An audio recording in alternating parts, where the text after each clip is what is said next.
kumwabudu mtumishi Nashoni. Yale matatizo yote yameondoka na yanaendelea kuondoka. Ninatamka baraka, ninatamka ulinzi, ninatamka upendo. Ahadi TV, uponyaji kwetu ni ahadi ya Mungu.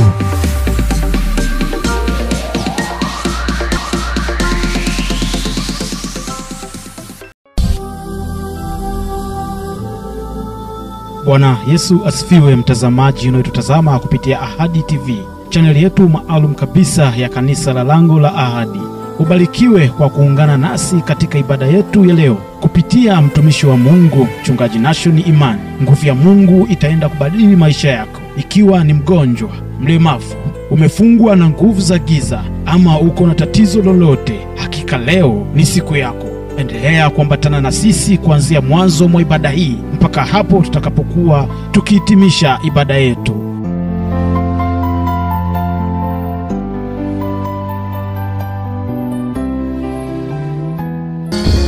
Mungu Baba, nimesikia matendo yako. Leo hii Baba, nataka nione kwa macho.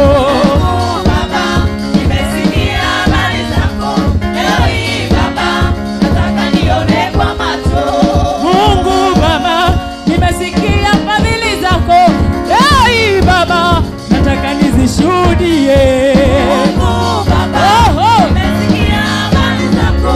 Leo hii Baba, nataka nione kwa macho. Tunakwenda kupiga makofi kwa Yesu. Yes, ni makofi kwa Yesu. 1 2 3 we go.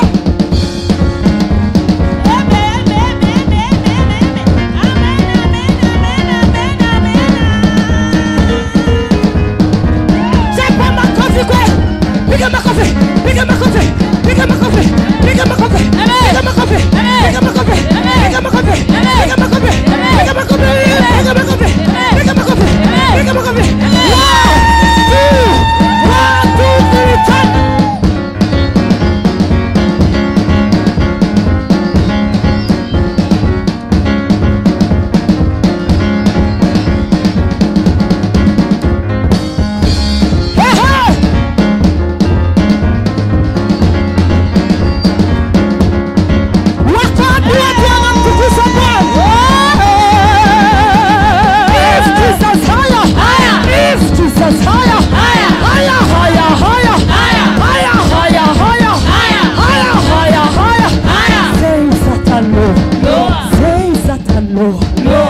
Magonjwa yawe loa, umasikini naoje, na uongo naoje, na utaza naoje, visivofaa na vyote, visivofaa na vyote, visivofaa na vyote, visivofaa na vyote, visivofaa na vyote.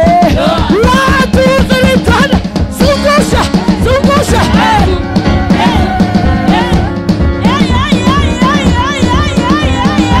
Look at you, look at you, look at you, look at you, look at you, look at you, look at you, look at you, look at you, look at you, look at you, look at you, look at you, look at you, look at you. Shangilia Yesu. Hallelujah, hallelujah, hallelujah, hallelujah. Anastahili kusifiwa. Ameketi kwa Yesu. Hallelujah. Kokoliko kwa Yesu kumekucha. Kokoliko kwa Yesu kumekucha. Kokoliko kwa Yesu kumekucha. Kokoliko kwa Yesu kumekucha. Kokoliko kwa Yesu kumekucha. Kokoliko kwa Yesu kumekucha. Kwa Yesu kumekucha. Kwa Yesu kumekucha. Kwa Yesu kumekucha. Kwa Yesu kumekucha. Kokoliko kwa Yesu kumekucha. Kokoliko kwa Yesu kumekucha. Kwa Yesu kumekucha. Kwa Yesu kumekucha. Kwa Yesu kumekucha. Kwa Yesu kumekucha. Umasikini umeondoka. Kwa Yesu kumekucha. Na uongo umeisha. Kwa Yesu kumekucha. Na magonjwa yamepona. Kwa Yesu kumekucha. Kwa Yesu kumekucha. Kwa Yesu kumekucha. Kwa Yesu kumekucha. Kwa Yesu kumekucha. Kwa Yesu kumekucha.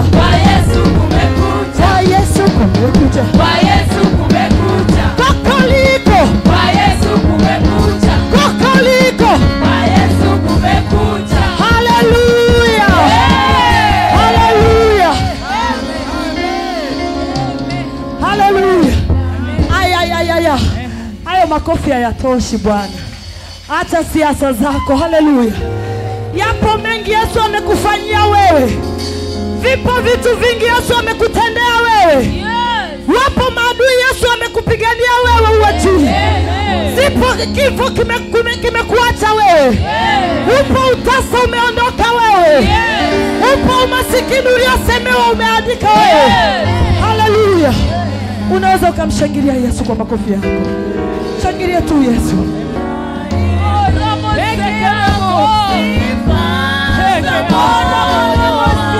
Unastahili Bwana. Ni wewe Bwana. Ni wewe tu. Hakuna mwingine kama wewe. Ni wewe wazimisha tu huyu Bwana. Unastahili kwenye maisha yako. Bwana unastahili hata leo. Tafakari ni mangapi Bwana ametenda maishani mwako. Mwazimishe Bwana Yesu huyu kwa kinywa chako. Mwambie Bwana wangu wewe ni mzuri. Wewe ni mzuri Yesu. Wewe ni mzuri Jehova. Unastahili baba yangu. Kama ungeweza kusimamia haki nani leo angekuwa Bwana. Unastahili sifa zetu. Jehova ninakutukuza peke yako. Unastahili. Jana wewe nasema unastahili siku ya leo. Jioni ya leo nasema habari kote yako. Unastahili katika familia. Unastahili hakuna kama wewe. Watoto wangu. Yes. Yes.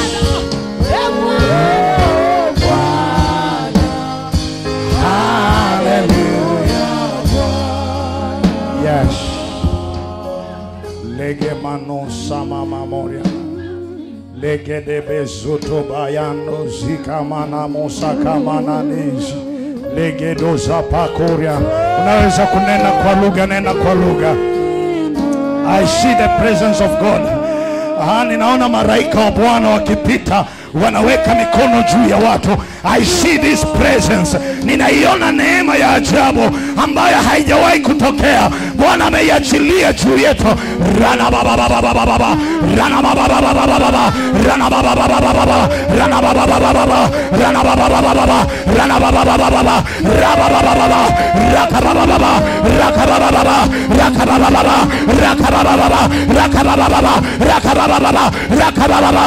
Raka baba baba. Raka baba baba. Hey hey hey hey. Yaka baba baba.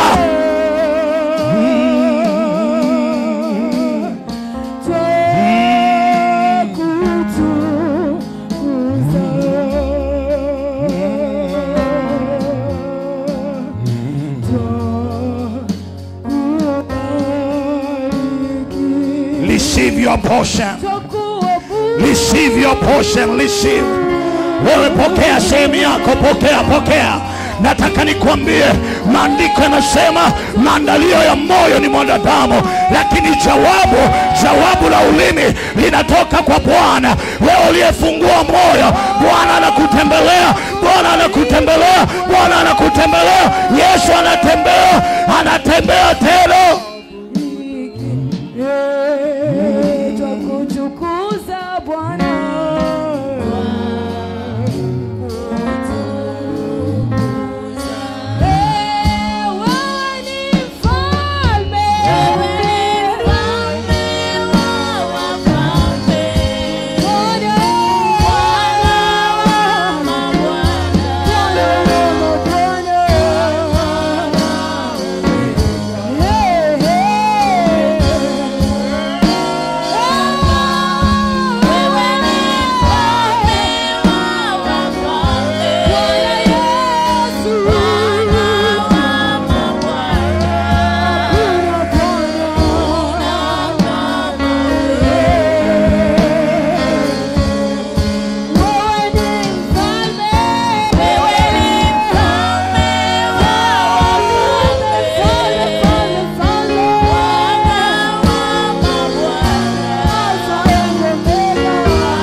watu wa Mwanza kwa Yesu tafadhali karibuni, alafu mwisho wa ibada nitawaombea. Kuna hatua, kuna kaukuta leo tutakavunja ili sasa dunia iwatambue. Amina. Leo tutakavunja, alafu kwenye mioyo yenu mtaandika jina langu pia na jina la Mungu ninayemwabudu.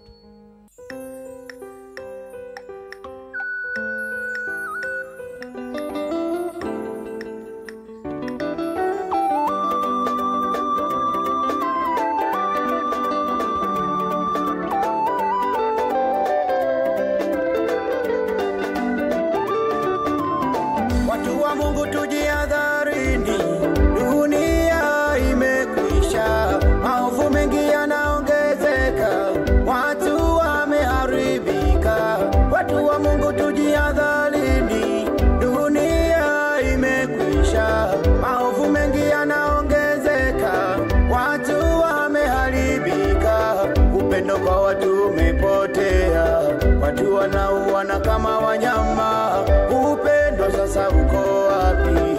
Ee Mungu tuhurumie. Upendo kwa watu umepotea, watu wanauana kama wanyama. Upendo sasa uko wapi? Ee Mungu tuhurumie.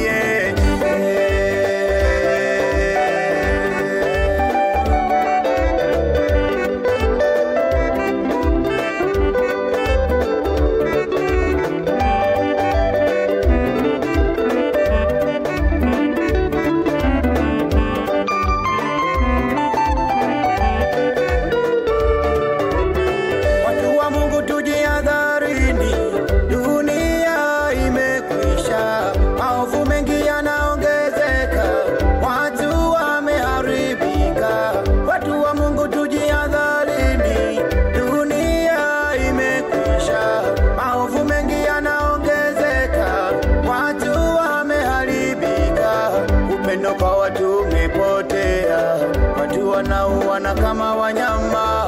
Upendo sasa uko wapi? Ee Mungu tuhurumie. Upendo kwa watu umepotea, watu wanauana kama wanyama. Upendo sasa uko wapi? Ee Mungu tuhurumie.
Amen. Wimbo wa pili baada ya maneno ya Mungu. Amen.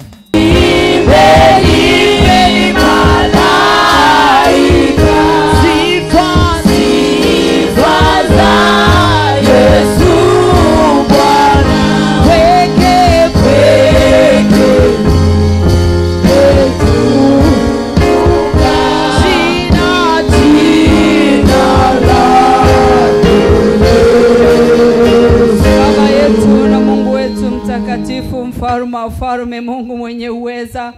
watoto wako tuko mbele zako mtakatifu. Baba, tazama siku ya leo imekupendeza watoto wako tuweze kuwepo mahali hapa. Mungu wetu na Baba yetu mtakatifu, tunajua kuna jambo jipya ambalo Bwana umeliweka ndani yetu, ili Mungu tuweze kulisha watoto wako juu ya madhabahu hii. Katika jina la Yesu Kristo, tunalitukuza jina lako mtakatifu, tunaliinua jina lako Mungu mwenye nguvu. Baba, ukatutumie kama vyombo tu. Yesu, tukuzwe kwa kupitia huduma ya leo. Katika jina la Yesu Kristo, tunakuinua mfalme wa falme. Ninafungua masikio ya kila mmoja Baba, akasikie na sio kusikia tu, akaweze kutenda kwa jinsi ambavyo wewe Mungu umekusudia ujumbe huu muweze kufika ndani ya hema lako. Ninakuinua, ninakutukuza mfalme wa falme, nikijua utatenda sawa na mapenzi yako. Ni katika jina la Baba,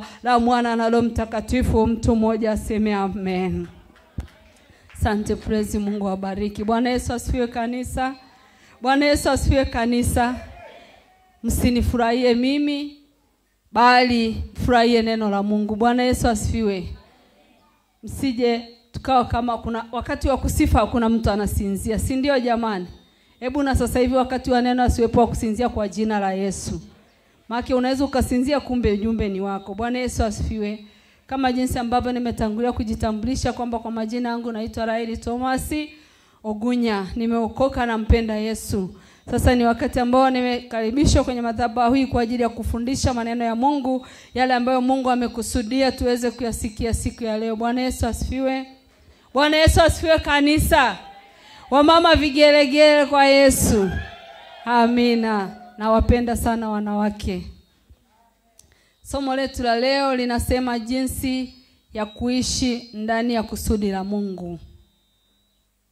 Somo letu la leo linasema jinsi ya kuishi ndani ya kusudi la Mungu. Bwana Yesu asifiwe.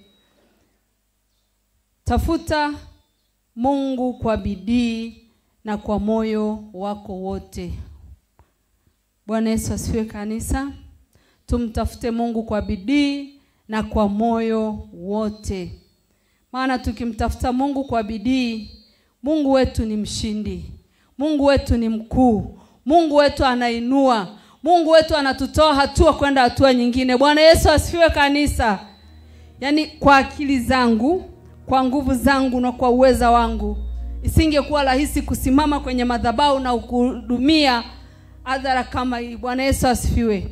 Yaani nilikuwa nikiona mwanamke anasimama kuhudumu kwenye madhabahu nasema huyu ameshindikana. Bwana Yesu asifiwe. Lakini kumbe sio kushindikana. Mungu akiamua wakati wako ukifika utafanya hata kama hautaki, maana Mungu amekusudia ufanye. Bwana Yesu asifiwe. Lakini pia tunasema kwa nini umtafute Mungu kwa bidii? Kwa nini umtafute Mungu kwa bidii? Mungu awabariki. Tunamtafuta Mungu kwa bidii kwa sababu hatuwezi kumtumikia wala hatuwezi kufikisha kusudi la Mungu kwa nguvu zetu wala kwa akili zetu wala kwa pesa zetu. Bwana Yesu asifiwe. Bwana Yesu asifiwe kanisa. Na ndio maana kauli mbiu yetu inasema tunayaweza mambo yote katika yeye atutiaye nguvu, ambayo tunaipata kwenye Wafilipi 4 mstari wa 13. Ukisoma Wafilipi 4 mstari wa 13 inasema tunayaweza mambo yote katika yeye atutiaye nguvu. Sasa hatuwezi kukutana naye barabarani bila kuwa na moyo wa utayari. Hatuwezi kukutana na Mungu barabarani bila kujitoa na kukubali kumtumikia. Bwana Yesu asifiwe. Bwana Yesu asifiwe kanisa.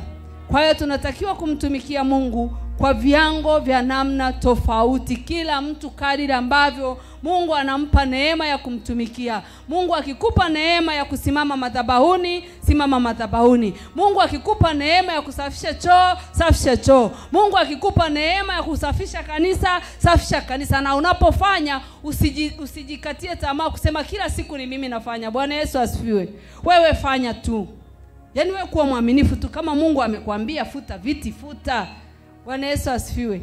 Unajuaje kama wewe ni binti Mungu amekupa kufuta viti? Inawezekana kwenye kufuta viti hapo ndio unapatia mume wako. Bwana Yesu asifiwe. Ama wewe ni kijana Unajua vijana wa kiume huwa ni wazembe sana kufanya kazi ya Mungu kwenye swala la usafi. Mungu awasamee vijana kwenye swala hilo. Bwana Yesu asifiwe. Na wakati huo nguo zetu tunaweza kufua, tunaweza kunyosha kabisa na tunatoka tukiwa smart, lakini tukifika kanisani ni watakatifu wa usafi. Bwana Yesu asifiwe vijana.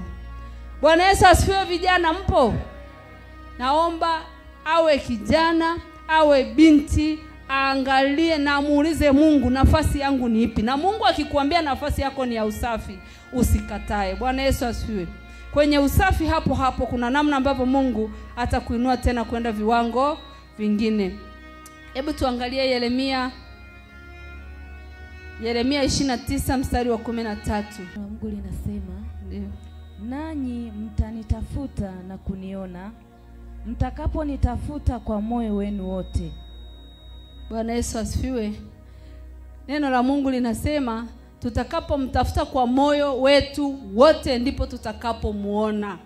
Yaani bila kumtafuta Mungu kwa moyo wote hauwezi kumuona. Bwana Yesu asifiwe kanisa. Lakini ukimtafuta Mungu, Mungu anaweza akakuinua kutoka chini kwenda juu mpaka wewe mwenyewe ukao unajishangaa. Lakini jambo la tatu, omba ufunuo katika kusudi ili tuweze kufikia na kutunza hilo kusudi. Omba ufunuo katika kusudi ili tuweze kufikia na kutunza hilo kusudi. Bwana Yesu asifiwe. Yaani Mungu anapokupa kazi, unajua hii ni kazi. Tusifikiri kwamba kazi ni ile ambayo unalipwa mshahara. Ile ni ajira, inakupa kitu cha kula, ila hii ni kazi.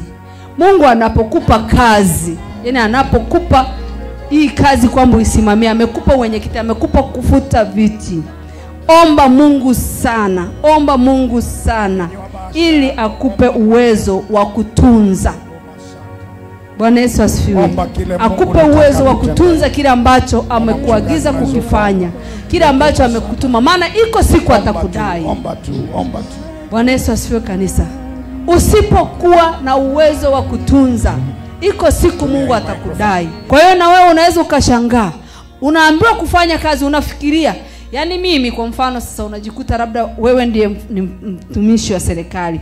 Unajiuliza, yani mimi niache kwenda kazini ninapopatia ajira, alafu nianze kwenda kanisani Jumatatu? Kwa mfano ibada zetu sisi inakuwa Jumanne ni ibada, Jumatano ni ibada, Ijumaa ni ibada, Jumapili unasema ndani ya wiki nzima ibada. Unaanza kupiga zile nauli kwamba nitaenda kwa 3000, nitaenda siku kwa shingapi, sijui nitafanyaje. Unaamua kusema hapana. Kwa kweli acha wengine, sio wote watakaofanya kama neno linavyosema, na wengi tunajitia moyo, acheni magugu na ngano vikue pamoja. Bwana Yesu asifiwe.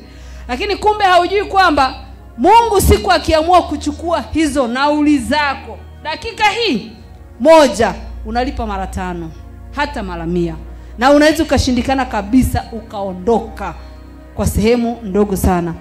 Kwenye hii changamoto iliyopita hapa katikati, kuna watu hawakwenda kuandamana, walikuwa majumbani kwao lakini walikufa. Yaani mtu yuko tu nyumbani kwake, risasi inapiga. Mimi kuna mtoto wa dada yangu, yeye alikuta risasi kitandani. Yaani wao wako sebreni hawajui kinachoendelea. Wanaenda kulala wanakuta kumbe risasi ilipigwa juu ya paa, ikatoboa paa, ikatoboa bodi, afu ikadondoka kitandani. Sasa unajiuliza, kama ungekuwa kitandani, sio ungekuta umekufa? Hujaenda kuandamana lakini risasi iko kitandani. Mungu akiamua. Kwa hiyo mtu wa Mungu, jifunze namna ya kutunza kile ambacho Mungu amekupa. Vumilia na usikate tamaa hadi haki itokee. Vumilia, usikate tamaa hadi haki itokee. Bwana Yesu asifiwe. Tatizo letu wa Tanzania, ama tatizo letu binadamu, tunataka Mungu atubariki kwa namna tunavyotaka sisi, lakini hatua ya Mungu ni 1, 2, 3, 4. Yaani jinsi unavyozaliwa unakuwa ndivyo Mungu anavyokubariki. 2025 anasema alafu namwambia ninataka ndio gari, nataka ninunue kiwanja, alafu ukimaliza kumwadisha kuuza, na mimi utanifanyia nini?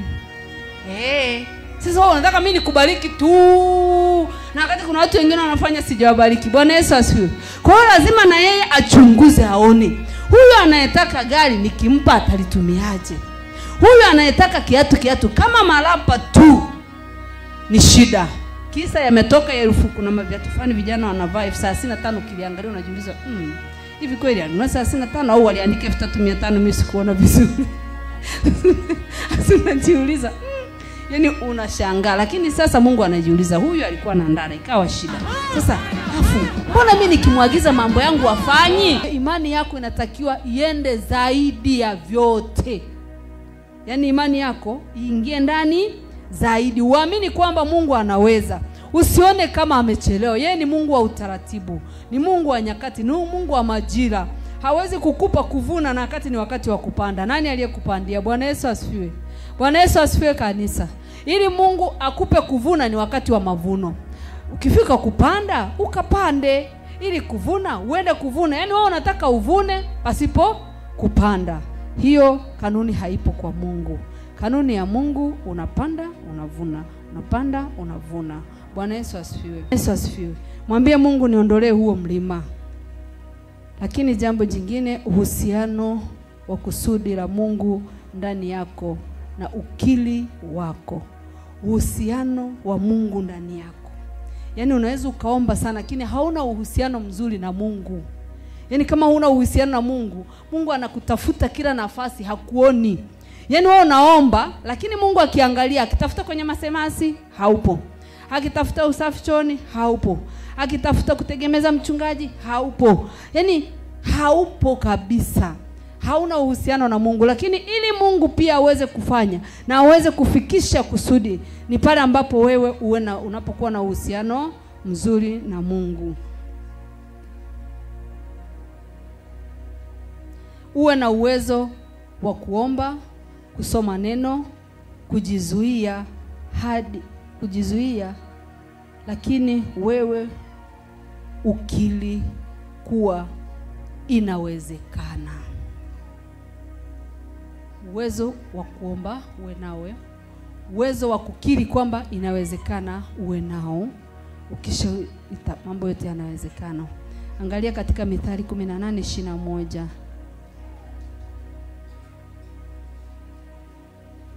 Mithali 18:21. Hiyo unaweza kusoma hata baadaye, lakini utasoma Kutoka 4:10. Ukiri unaonyesha kuunganishwa na imani. Lakini pia ukiangalia Warumi 10:10.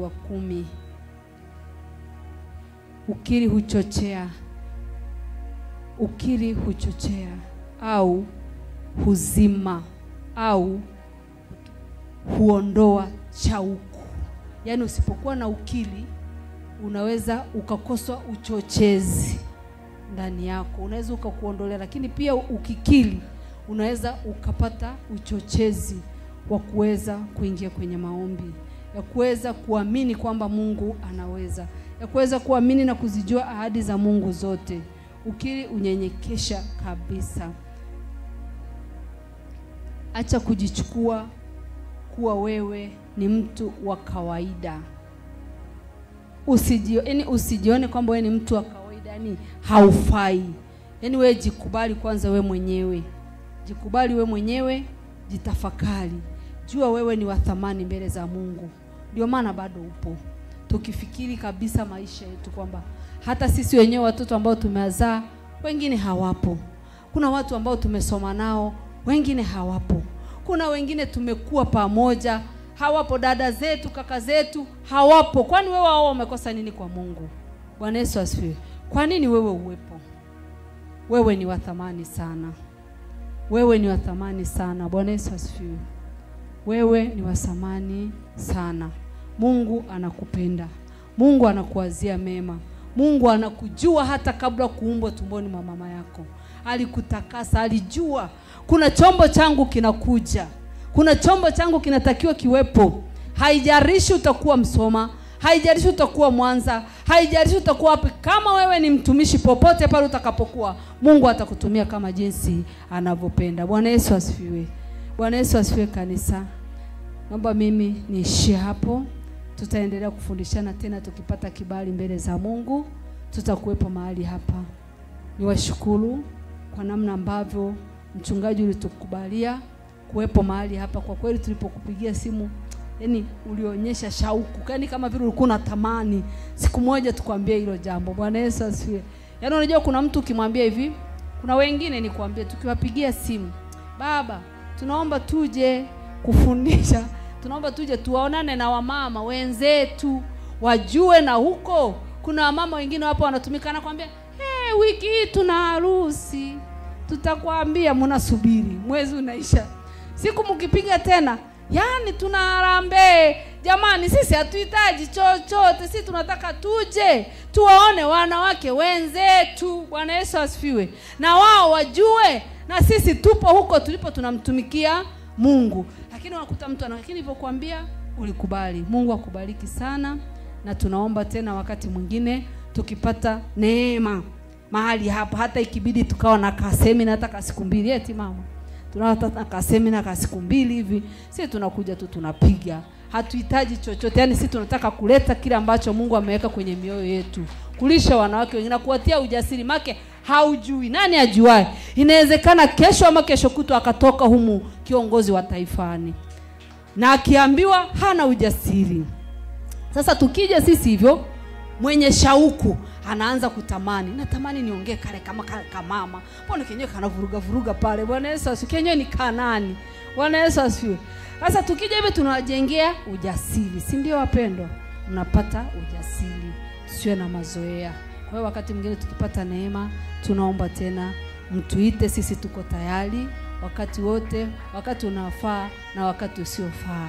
Mungu awabariki. Naomba nimshukuru Mungu kwa maneno haya machache. Baba yetu na Mungu wetu mtakatifu, mfalme wa falme, Mungu mwenye uweza, tunalibariki jina lako na kukutukuza Mungu. Tunasema asante kwa neema, asante kwa kibali, asante kwa maneno mazuri ambayo Bwana umeweka ndani ya mioyo yetu. Wewe ni Mungu mzuri, rafiki yetu, kipenzi chetu. Baba unayetupenda siku zote na tuwazia yaliyo mema. Mtakatifu wa takatifu, Mungu usiyeshindwa jambo lolote. Tazama watoto wako tumesimama kwenye madhabahu hii. Baba tumeachilia neno ambalo wewe Mungu ulikusudia watoto wa mahali hapa waweze kulipokea. Mungu mtakatifu, ninaomba neema yako ikawe juu yao. Maneno haya ambayo Bwana tumeyafundisha, Yesu, yasibaki mahali hapa, wala Mungu yasidondoke kwenye udongo ulio mbaya, bali Mungu yakafanyiwe kazi na watoto wako wakaishi sawa sawa na mapenzi yako. Kila mmoja akachichunguze, akajue haja yake, akaandike njonji zake, mfalme wa falme, akachukue hatua ya kutumika kwenye madhabahu yako. Kila mmoja anayo talanta yake, maana neno lako linasema sisi ni viungo vya Kristo. Yupo muombaji, yupo mchungaji, wapo wanasifa, wapo ambao Mungu wengine hata kazi yao ni kufanya usafi. Yesu, wakumbuke wale ambao tayari wameshaanza kufanya kila mmoja kwenye nafasi yao, na wamekubali kutumiki na mtumishi wako. Wakati wote wako tayari, wakati unaofaa na wakati usiofaa. Yesu, usikae kimya juu yao. Mungu wetu na Baba yetu mtakatifu, kumbuka familia zao. Wengine Bwana ni mabinti, wengine ni vijana, wanahitaji kupata wenzi wao, mfalme wa falme, lakini Mungu hawaoni njia. Mtakatifu, ukafungua milango yao, mfalme wa falme. Fungua milango kwa vijana wa kike na wa kiume. Wengine ni wamama hawana uzazi, wamefungwa matumbo yao, mfalme wa falme, ukafungua matumbo yao mtakatifu. Kupitia neno hili Jehova, wakachukua hatua ya kuamini, wakachukua hatua ya utii, wakachukua hatua ya kuomba. Mtakatifu Baba, ukafungulia neema. Yesu, ukafungua matumbo yao. Wengine Bwana hawana shughuli za kufanya. Mungu mtakatifu, ukawafungulia milango ya ajira. Kuna wakati wanatamani kufika hata kwenye ibada wanakoswa nauli. Yesu mtakatifu, wewe uweze kubariki. Bwana, ukawafungulia ajira, ukafungua milango ya kazi, ili watoto wako wapate nauli, wapate. Lakini wanapopata Bwana, kama neno lako linavyosema katika katika Kutoka ya kwamba mifugo yetu na mali zetu itakapoongezeka tusije tukakusahau. Pale ambapo Mungu anapofanikiwa wakumbusha kukutolea na kulipa zaka katika jina la Yesu Kristo. Mungu wetu na Baba yetu mtakatifu, walio na ajira uwainue tena, wapandishe kwenye viwango vingine, wapeleke kwenye hatua ya juu. Mtakatifu wa takatifu, Mungu wewe unayetenda mambo makubwa, Yesu waje kujibu kwa wakati wako. Ninajua Bwana utatenda wakati wako utakapotimia. Na atilia yote mikononi mwako Baba, yakapate kibali machoni pako. Ni katika jina la Baba, la Mwana na Roho Mtakatifu naomba na kushukuru. Amen.